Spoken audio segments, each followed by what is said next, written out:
Welcome to OkState Daily. Casey Porter here, joined by Scott McKinley as we talk about another disappointing loss on the road at TCU Saturday night. Off week for OSU this week, so this is a week where some of these guys are going to get some rest. But, hey, Scott, it was not a pretty game whatsoever. Did not score the entire first half against one of the worst defenses in the Big 12. So what are your overall thoughts? Basically, we were never a threat in that game. I think that's my biggest takeaway is that we never, not from the opening kickoff and anything after that, did I think that there was any chance that Oklahoma State was, to be frank, was even going to keep it close. Right. I think that's how far we have fallen. In that I'd had absolutely no hope that it was even going to be a halfway close game in the second half, and we were down. What was it, 24-0 at half, something like that. We were a non-factor in that game. Period. I've said a couple of times, and I said this on my live show last night, that I think one of the big things that Oklahoma State is missing in this offense is the big play. We used to see the big play with James Washington or whoever it may be running down the middle of the field, and then also they're missing that jump ball receiver. Our receivers are great. Brennan Presley's going to be in the Ring of Honor, but he's not that jump ball guy. And how many times have we seen, Scott, over the years that we just, on 3rd and 12, we just lob up a jump ball to Marcel Aitman, and he either catches it and moves the chains or gets a pass interference call, right? I think those two elements are really missing from this offense. Yeah, I'd agree. Yeah, speaking of jump balls, you saw what Tylan Wallace did the other day. Yeah. I still remember a 4th down against Texas, and I remember Mike Yursich called a fade route, and it was like 4th and 3. He throws it to Wallace, and I'm thinking, what are we doing? Sure enough, Wallace went up and got the ball, and we ended up scoring a touchdown on it. But, a lot of people would get unhappy whenever we call that, and I will admit, sometimes we became predictable, particularly when we get down close to the end zone. If we ever had a 1st and goal from the 10, you knew the fade route was coming. But at the same time, I also at least understood it because, guys, if we can get one-on-one coverage and we've got the better athlete, good things will happen with that. But no, to your point, I think that is something, and I think there's also a comfort factor in that a quarterback went with that throw doesn't have to be pinpoint accurate. Right. He's just got to put it in the right area and let the athlete, who's the receiver, go to work. Yeah. So kind of the way I put it, you're not necessarily throwing to a receiver, you're throwing to a spot on the field, and then you're letting a receiver adjust to that spot on the field, which I think makes accuracy easier for a quarterback like Alan Bowman. Yeah. Especially when you got a quarterback that is struggling to throw, with pinpoint accuracy kind of a thing. Well, let's just give him a wide target and tell the receiver just go get it, fight for it, get off a block. You know what? Force the official to call an offensive pass interference on you. That kind of stuff. Fight for it. But no, I didn't see any of that. The biggest thought that I had in this game is, there's a progression of things that you have to do in order to be a good team. Before you can have good quarterback play, you've got to have good protection. Well, before you can have good protection, you've got to line up correctly. There's all these progressions. Frankly, I think where Oklahoma State's at right now is we've missed some of those progressions way back in the process before we could ever get back to where we're really able to implement some of the things. Because that was the other thought that I had is, because you and I, we love to talk scheme. We love to talk, hey, how does this work against that? Frankly, with this team, I think we got to go back to step one in how do you build a college football team? Because we've got issues all over the place. Whether it's tackling, whether it's route running seems to be fine, but then when they get open, we can't hit them. Run blocking is still a problem. The list goes on and on and on. To me, we've got to go back to basics a little bit.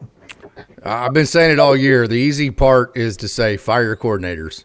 That's easy to do. Hey, fire this guy. It's a matter of bringing him in your office and saying you're no longer the offensive or defensive coordinator. That is very easy to do. The hard part is actually fixing it, bringing in somebody else that actually is better, getting better players. And so I think what Oklahoma State fans have come to the conclusion of as the season has gone on, yes, I'm not defending Casey Dunn. It has been lethargic. It's been very monotonous, the same thing over and over. It's not sophisticated enough.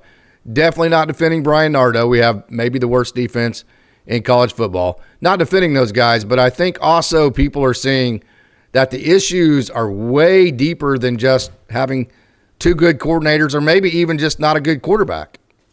Yeah, I would agree with that. I think, like I said, it's not – you've got to take care of certain steps first before scheme even matters. Yes. Because if you give me a team if you recruited extremely well and you got the best athletes on the field, pick whatever scheme you want, you're probably going to win the ball game if you've got superior athletes out there. Now we realize that, okay, in the Big 12, and just one of the things I think that makes Big 12 so much fun to watch is that the talent level isn't that we don't have one or two teams that are just heads above from a talent standpoint than the other teams. There's a whole lot of mixture in the middle there. But one of the things I look back on is recruiting. It's no big secret that Mike Gundy has not gone after the big star guys, which, okay, I understand that, okay, if a guy's a 5-star guy and he can go anywhere he wants, he's got to offer some Bama, Ohio State, Texas, Michigan, you name all the big schools. Are we likely to get that guy? Probably not. But one of the things I also look like, and I'll use a baseball reference on this one for all the fans out there, because there's been a lot of fans that have said that, well, stars don't matter. Stars don't matter. Well, let me ask you this. How many teams have won a national championship that did not have some top 10 recruiting classes? I guarantee it's none. Yeah. The baseball reference I'm going to use on this is there's no guarantee in baseball that if you throw strikes that you will win the game. I've said this many times. The other team may hit the ball. Okay, umpire may miss a call, whatever. But I can guarantee if you don't throw strikes, you're not going to win the game. It's the same thing when it comes to these recruits. There's no guarantee that if you get these highly ranked recruits that you're going to win a national title. See Texas the last 20 years. But I can guarantee you're not going to win a title if you don't go get those kind of guys. And I think that's something that we've been lacking with. Now, I understand, okay, we have budget restrictions that some teams don't. I understand. And again, we've talked about this. I understood that when we're trying to go up against OU and Texas that have got so much more resources. But guys, that we got the resources to compete in the new Big 12. This is this, in my opinion, I'm taking a stand. This is not a resource issue that we're seeing this year. It's not. I think that there's, I hate to say this because Gundy always talks about culture. I think there are deeper seated issues in this than what anybody has known, or I'd say whatever has come out to be public. Don't know what they are, but like I said before, I think there are steps that have been missed before we even get into the schemes, the stuff that happens on the field. So my hope is in the offseason that we're going to address that. Now, to your point, and I agree with you, I don't think that necessarily it's all on the coordinators. I think they'd have some blame to do with this, but it's not necessarily what's happening on the field. I think it's the stuff that's happening off the field that has created the issue that we've got going right now. So Oklahoma State, I think, you can go back to the Paul Blairs and the 84, 83, 84, 85, that period. You go to the War Pigs in 88. You can remember some of the early 2000s with Sam Mays and Charlie Johnson and those groups. So we've had some really nice offensive linemen, Russell Okung, guys like that. But by and large, we're not going to have the offensive line like an Alabama has. We're just not. We never have, never are, and that kind of deal. So my opinion, I think that's why the little scat back at Oklahoma State that makes guys miss is always as what's made this offense trigger, because you're not going to have an offensive line that can just road grade for an Ollie Gordon type back that runs straight ahead, right? I mean, I know they did last year because they caught everybody by surprise by changing their blocking scheme. But we need a guy that when the offensive line doesn't win hat on hat can do one of those and make the linebacker miss and get 3 yards when there's nothing there. Yeah, I'd agree with that. I mean, you look at in prototypical guys, you look at like a Justice Hill or a Kendall Hunter. Those guys, because they're low to the ground, and it's not like those guys can't get extra yards. You get to one of those scat back kind of guys like you're talking about. Those guys usually can squat pretty heavily in the legs. They've got good strength. So no, I'd agree with you. I think the problem we found with Gordon, and Gordon is a phenomenal back. I mean, we've all seen what he can do when he's given room to run. But I think to your point, I think the problem is we recruited a power back for an offense that, frankly, we need somebody that can kind of make things happen. Is able to run more kind of a bounce the ball outside. That kind of stuff. And Ollie does a good job catching the ball out of the backfield too. That's not an issue. But we just, for whatever reason, we just can't get him going. The one thing I would say that in my opinion, the focus needs to be moving forward is we've got to shore up the other. It's not necessarily the skill positions. We got to get it because I've said before, we all know this. If you get a good offensive line, as good an offensive line as you can get, I can take an average running back and he's going to look like Barry Sanders. Or a good passing game. Yeah, no, I agree. If you can stretch the defense, it's going to open up your run game, vice versa. I mean, everything plays off one another in football in that kind of way. So that's one thing I think has hurt us definitely in the run game. But I was glad to see that we saw Smith come in at quarterback. Personally, I would have liked to seen him in a lot sooner than when he got in. How much? I don't know. In my opinion, I'd have given Bowman maybe 1 or 2 series, and then I'd have put Smith in. I'm to the point now where, look, as we said before, there's no bowl game. This is practice reps now. Let's get the guys reps that need to get reps. That's my thought. So what if I counter with this, that Malaliaki Smith is likely to be your 3rd string quarterback next year, maybe your 4th string if you go get a transfer portal guy. So if you throw him out there and you have all this video, 3 or 4 games of video of Malaliaki Smith for other teams to see, you're giving other teams an advantage to come pick him up in the transfer portal. So you're giving him that experience to help somebody else. How would you counter that? Possibly. I think part of the deal, you look at transfer portal, it is so hard to play that game because you just don't know what's in an individual kid's mind. You don't know what teams are going to be calling with what kind of money offer, whatever. To me, I think what you've got to play it is, okay, do we think that he's got a chance to help us out here? And if he's here next year, will we like to get him some more reps? I think that's the way you got to play it, because it's trying to decide what an 18, 19-year-old kid's going to do with the transfer portal is good luck. Yeah, absolutely. Hey, you know about the resources Oklahoma State has available to them. You're very good at knowing about the comparison to all the other schools that we're trying to compete against. So you would have a really good perspective on this. If Scott McKinley is in charge of rebuilding this program, how do you go out and create the depth and the top-end talent with the resources Oklahoma State has? What is the plan here? I don't think that Gundy needs to change his entire approach to these things, because we got to give Gundy. I know everybody's mad at Gundy this week because we're losing. The comments last week where Gundy is very, very good at finding diamonds in the rough. He has always had a very good knack for that. I don't think that process needs to change. Film evaluation, find guys that are underrated. It's no different than what you would see in that movie Moneyball. You got to find value. You got to find value in guys that maybe they're not valued as much as they should be for what they can bring to the table. One thing that I do think we need is we've got to focus on line play. As an official, that's one of the things first thing we ask whenever, we start playing, we get through the first quarter, we ask each other, who's winning the line of scrimmage? That's where football is won and lost from peewees all the way up to the NFL. So to me, I think that's really where I would focus is let's get a good offensive and defensive line.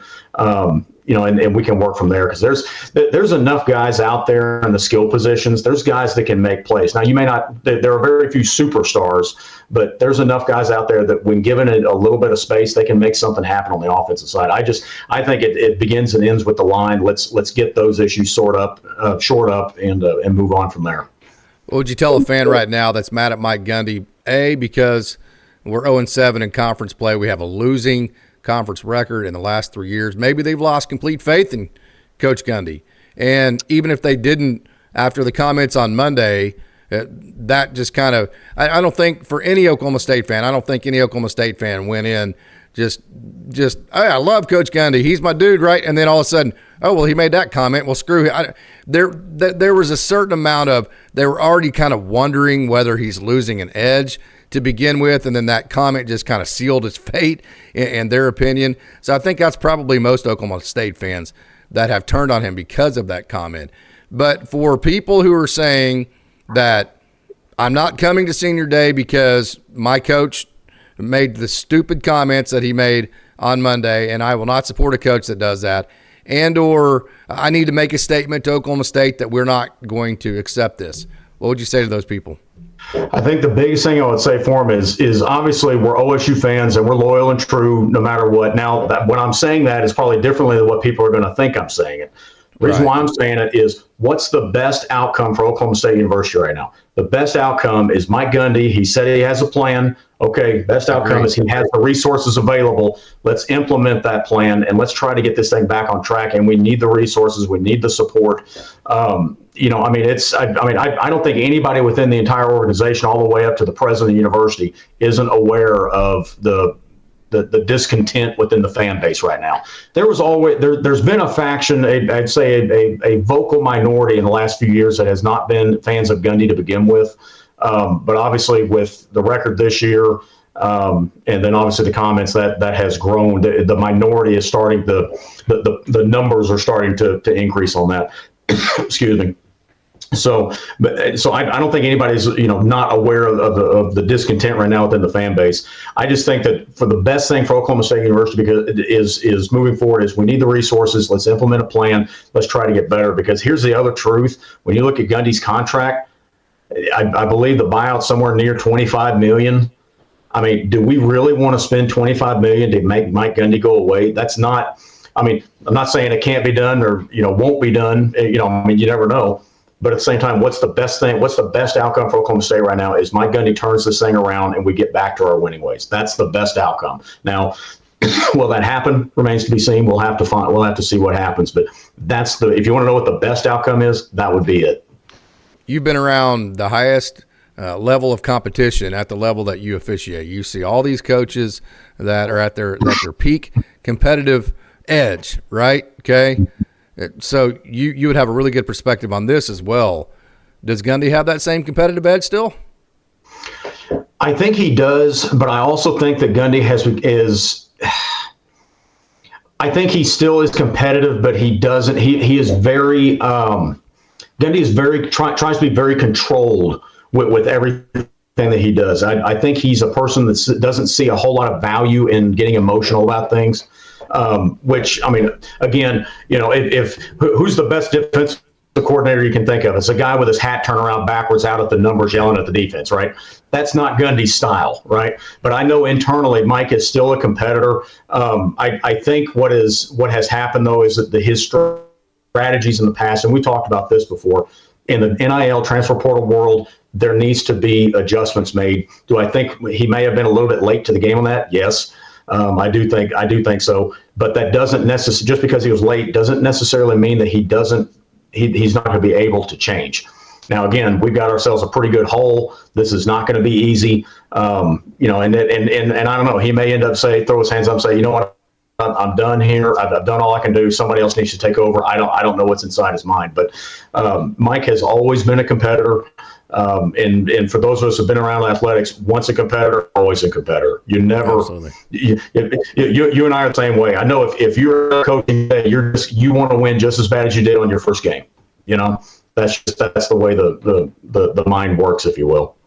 Absolutely. So we go to this game here in November 23rd, a couple Saturdays from now. We have the off week this week, and it's a crowd of 30,000 people. Oklahoma State gets its ass kicked like it's been doing in the recent games. Is that just an isolated incident? Can this season be an isolated incident, or is there bigger reaching problems with that? I think it can be an isolated incident. I still remember, I believe, don't quote me on the year. I want to say it was around 2017, 2018 or whatever it was. And I believe it was Mason Rudolph's last year. Because I remember we were playing Kansas and we weren't playing very well. The crowd was not very big. That kind of had a little bit of the feeling of this year, maybe not quite as bad. We knew we were going on to a bowl game, but we didn't quite meet expectations. We had a really small crowd that day. That wasn't, that was a 1-year deal. We got right back to it. We're, winning 10 ball games a year, that kind of thing. I will admit this one feels a little different. It's a different. Okay, we're not even going to go 6-6 and go to a bowl game. That feels a little bit different. I know it's an overused term, but the vibe around the program feels a little bit different this time. I hope I'm wrong on that. All right, Scott, I always enjoy talking to you because you have a very level head. And so, hey, as a diehard Oklahoma State fan, somebody who grew up in Stillwater, tell me, where do I go from here as a fan? I mean, how do I feel here? I think continue to support the team. I mean, if nothing else, these kids do work hard. I mean, that is something that I think that can get lost in this whole thing. Everybody's disappointed with how the season's gone, but these kids, they're student athletes. They are working hard. I think the biggest thing I'll say is continue to support the team, continue to support the school. That doesn't mean that you have to sit on your hands as far as your opinion on any of the coaches, Mike Gundy, administration, any of that stuff, you have every right to voice your disapproval with that. But at the same time, let's show up and let's try to support the kids. And you know what? Hey, if nothing else, hey, wouldn't it be great if we went out there in a couple weeks and got a win? I keep saying that every week. It's going to happen. At some point, I'm going to be right. So I think that would be my message is look, this season is what it is. I do expect that there's changes coming. I don't think that it's going to be – I think you're going to have a very different look of a team next year than what you've got this year. So let's just ride these last two games out and put this season to bed, as they say.